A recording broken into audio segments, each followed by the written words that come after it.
শালির বাগদাদির মাজারে হামলা করে তারা প্রমাণ করছে আমরা মদিনার ইসলাম নয়, আমরা এজিদের ইসলামে বিশ্বাস করি। এটাই তারা প্রমাণ করেছে। আজকে সোনার বাংলাদেশে দেখতে হয় যাদের কারণে মুসলমান হইলাম তাদের পবিত্র দরগা পর্যন্ত এই মুসলিম নামক খারেজি উগ্রবাদী জঙ্গি এজিদের হাতে কখনো নিরাপদ নয়। আমরা ইসলাম পাইছি, এটা কানেকশন মদিনা থেকে ডাইরেক্ট। কোত্থেকে? মদিনা থেকে ডাইরেক্ট কানেকশন। আমাদের কানেকশনের মধ্যে কোনো বেজাল।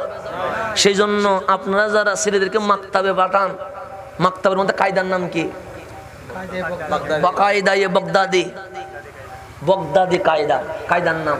কেন ওই বাগদাদি নাম দিয়ে আপনাকে জানান দিচ্ছে তোমার ইসলামে ভেজাল নাই। কেন? সে মদিনার ইসলাম বাগদাদে আসছে। কায়দায়ে বাগদাদি। সর্বপ্রথম তুমি যখন মাকতাবে গেছো তোমার ভেতরে নসদের প্রেম যেন না আসে, তোমার ভেতরে খারেজির প্রেম যেন না আসে, তোমার ভেতরে শিয়ার প্রেম যেন না আসে। কায়দায়ে বাগদাদি, তোমার ইসলাম বাগদাদ থেকে এসেছে। তুমি খারেজিও নয়, তুমি শিয়াও নয়, তুমি মুস্তাফার গোলাম আহলে সুন্নাত ওয়াল জামাত। সেই জন্য প্রথম বই খুলতে গিয়েই প্রথমে লেখা আছে কায়দায়ে বাগদাদি। আলিফবার আগে, কিসের আগে? আলিফবার আগে, বিসমিল্লাহর আগে লেখা আছে কায়দায়ে বাগদাদি। কেন বাগদাদি? তোমার প্রেম যেন গৌসে পাক পর্যন্ত যায়, সেজন্য প্রথম বই বাগদাদি বই। আর সেটা বাদ দিয়ে এখন আসি নজদের প্রেমে। কিসের প্রেমে? নজদের প্রেমে। এখন আসি খারজিয়তের প্রেমে, কেউ আছে শিয়াবাদের প্রেমে। এই প্রেম তো আমাদের দরকার ছিল না। আমাদের তো প্রথম বইয়ে লেখা আছে কায়দায়ে বাগদাদি। কেন? সে মদিনার ইসলামটা বাগদাদে আসছে। ওই বাগদাদের ইসলামটা তোমার সোনার বাংলাদেশে আসছে। শাহ আলী বাগদাদি, ওনার মাধ্যমে আমরা ইসলাম পেয়েছি। শরফুদ্দিন চিশতি, ওনার মাধ্যমে আমরা ইসলাম পেয়েছি। বাইজিদ বুস্তামি, ওনার মাধ্যমে আমরা ইসলাম পেয়েছি। শাহ জালাল, শাহ কামাল, নাসিরউদ্দিন সিবা সালা, ওনাদের মাধ্যমে আমরা ইসলাম পেয়েছি। মোহসেন আউলিয়া শাহ আমানত, ওনাদের মাধ্যমে আমরা ইসলাম পেয়েছি।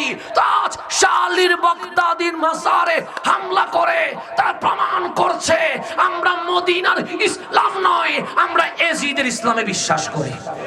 এটাই তারা প্রমাণ করেছে। আমাদের কায়দা লিখেছিল কায়দায়ে বাগদাদি। কেন? শাহ আলী বাগদাদি থেকে। কি থেকে? শাহ আলী বাগদাদি। ইসলামের, আমাদের বাংলাদেশের জন্য ইসলামের মূল, আমাদের বাংলাদেশের জন্য ইসলামের আসল।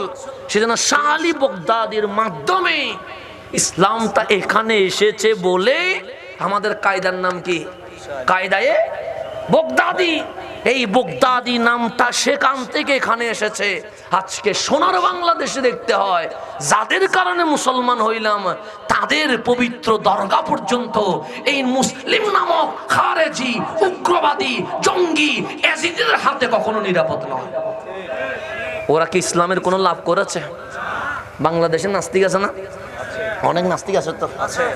প্রত্যেক নাস্তিককে জিজ্ঞেস করবেন তোমার আসল পরিচয় কি, দেখবেন ওর বাবা মুসলমান, ওর মা মুসলমান, ওর বংশ মুসলমান। মুসলমানের ঘরের ছেলে কি হয়ে গেছে? নাস্তিক হয়ে গেছে। জিজ্ঞেস করবেন তুমি কি কোরআনে কোনো ভুল পাইছো? ও বলবে আমি কোরআন পড়ি নেই, ভুল পাবো কোত্থেকে? তুমি কি আমার নবীর জীবনীতে কোনো দোষ পেয়েছো? হে বলবে রসুলের জীবনী আমার ভালো করে কি হয় নাই, পড়া হয় না, তো তুমি নাস্তিক হইছো কেন? তখন উত্তর দিবে তোমাদের মধ্যে দাড়ি টুপি জুব্বা পরে মাদ্রাসায় যখন ছেলের উপর বলাৎকার করে তখন আমরা মুসলিম থাকতে পারি না। তাদের কারণ নাস্তিক হয়েছে, তাদের কারণ নাস্তিক হয়েছে। এখানে তাদের কাছে ছোট মেয়ে নিরাপদ নয়, তাদের কাছে মানুষের বউ নিরাপদ নয়। তাহলে এখন মাজারে যদি গাজা চলে বলে মাজার ভাঙ্গে, বলাৎকারের কারণে তাদের মাদ্রাসাগুলো ভাঙ্গা উচিত ছিল। তো ভাঙ্গে নাই কেন? প্রশ্ন হচ্ছে তুমি ভাঙ্গ নাই কেন? তখন উত্তর আসবে আমাদের জন্মই তো এটার উপরে হয়। কথা ঠিক না? তো যেগুলা চরিত্র ঠিক নাই এগুলা কি আর ভালো কোনো আচরণ করতে পারবে? যাদের চরিত্রই কি নাই, ঠিক নাই, এগুলো মাজার ভাঙবে, কারণ চরিত্র তো ঠিক নাই। এগুলোর কাছে না মা নিরাপদ থাকে, না বোন নিরাপদ থাকে, না মেয়ে নিরাপদ থাকে, না ছেলে নিরাপদ থাকে। তো যাদের কাছে কেউ নিরাপদ নয় তাদের কাছে শান্তির জায়গা মাজার, দরগা, খানেকা নিরাপদ থাকবে কোত্থেকে?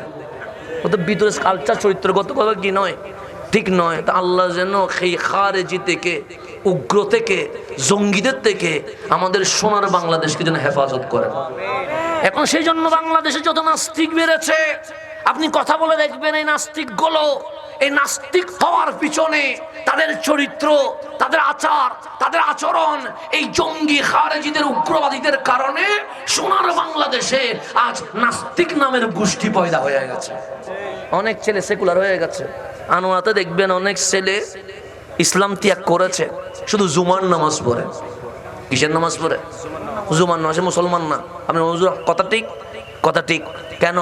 কারণ আমরা যে ঢাকায় নামাজ পড়ায়, আমাদের হরেক রকম মুসল্লি আছে, একরকম না, হরেক রকম মুসল্লি। কোনো মুসল্লি 3 কোয়ার্টার প্যান্ট পরে নামাজ পড়তে আসে, কোনো মুসল্লি এখানেও হাতের কাপিয়া নাই, এখানেও নাই, এতটুকু পর্যন্ত গেঞ্জি পরে নামাজ পড়তে আসে। এরকম হরেক রকমের মুসল্লি আমরা দেখি। তো মাঝে মাঝে কোনো মুসল্লি অনেকক্ষণ দাঁড়িয়ে থাকে। আমাদের সাথে মোলাকাত শেষ হইলে উনি যখন একলা থাকে তখন জিজ্ঞেস করি, কিছু বলবেন? আপনাকে দেখে তো মনে হয় শিক্ষিত মানুষ। আমি বললাম, কি আলোচনায় সমস্যা? না, আলোচনা সুন্দর হয়েছে। আপনি কি মুসলিম? আমি বললাম, আমি মুসলিম না হইলে আজ জুমাতে আসলাম কেন, তাকরীর করলাম কেন, খুতবা দিলাম কেন, নামাজ পড়লাম কেন? আমি তো মুসলিম না। মাথায় টুপি তো আছে, পাঞ্জাবি তো আছে, নামাজ পড়েন নাই? সে পড়ছি তো। নামাজ পড়লেন মুসলিম না? আমি ফজর পড়ি না, আমার মা বাবা কিছুই বলে না। জোহর আসর মাগরিব এশা পড়ি না, আমার মা বাবা কিছুই বলি না। কিন্তু জুমার দিন সমস্যা করে, 12টার পর থেকে জ্ঞান করে। মা বাবার চিল্লানির কারণে মসজিদে আসছি, মুসল্লি হিসেবে মসজিদে আসি নাই। আপনি আনোয়ারাতেও খেয়াল করলে দেখবেন অসংখ্য মুসলমানের ছেলে মনে মনে নাস্তিক হয়ে বসে আছে। কেন বসে আছে? ওদেরকে জিজ্ঞেস করেন, তুমি ইসলাম সম্পর্কে কি জানো? বললাম, আমি তেমন কিছু জানি না। তুমি কোরআন সম্পর্কে কি জানো? বলবো, আমি তেমন কিছু জানি না। তুমি নবীর সিরত সম্পর্কে কি জানো? আমি তেমন কিছু জানি না। তুমি ইসলামিক হিস্টোরি, তারিখ কি জানো? আমি তেমন কিছু জানি না। তুমি সাকাফা, সংস্কৃতি সম্পর্কে কি জানো? আমি তেমন কিছু জানি না। তো তুমি মুসলিম ঘরের ছেলে, সেকুলার হইলা কেন? তখন বলবে, তোমাদের মতো দাড়ি টুপি জুব্বাওয়ালাদের আচরণ দেখে আমি ওই মুসলমান থাকতে পারি নাই, আমি অমুসলিম হতে বাধ্য হয়েছি। তাহলে এই উগ্রবাদ, তৌহিদি জনতা ইসলামের কোনো উপকার করে নাই, বরঞ্চ আমার শান্তির ধর্ম ইসলামের অনেক বেশি ক্ষতি করে ফেলেছে। আজকে শিক্ষিত মহল আমাদের ইসলাম থেকে কি হয়ে গেছে? বের হয়ে গেছে। আপনি মাহফিল করলে কোন শিক্ষিত মানুষ আর আসে না। কেন? কারণ বলে যে ওদের চরিত্রই ঠিক নাই, ওদের মাহফিল শুনে কি হবে? তা আল্লাহ যেন আমাদেরকে বুঝার তৌফিক নসিব করেন। বড় ইয়া করবেন। ইসলামটাকে তামাশা বানিয়ে ফেলতেছে, ইসলামটাকে একদম তামাশা বানিয়ে ফেলতেছেন, ইসলামটাকে নিজের জন্য ইউজ করতেছেন, কিন্তু ইসলামের মূল কিছুই নাই। সেই কারণে ব্যানার আছে, ইসলাম নাই, মুসল্লি আছে, কিন্তু ভিতরে কোনো ঈমান নাই। আল্লাহ যেন বুঝার তৌফিক নসিব করেন।